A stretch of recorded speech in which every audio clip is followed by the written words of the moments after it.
Necə dözsün ayrılığa bu ürək? Gözlərimi yummayacağım sübhədək. Qəsd edəcəm mən özümə beləcəm.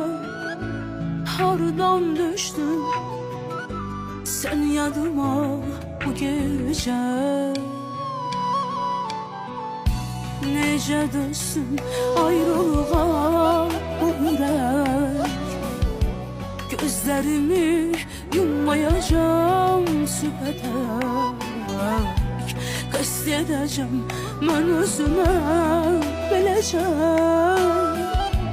Hardan düşdün sən yadıma bu gecə? Hardan düşdün sen yadıma bu gece?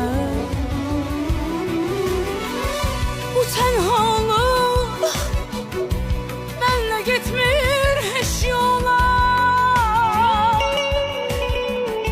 Ne olur gayet kıyma gözlerim dolar. Yaşayaydık ömrümüzü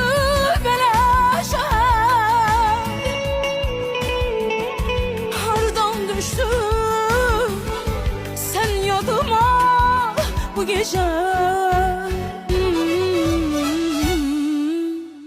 Fikirlerim yine yaman karıştı.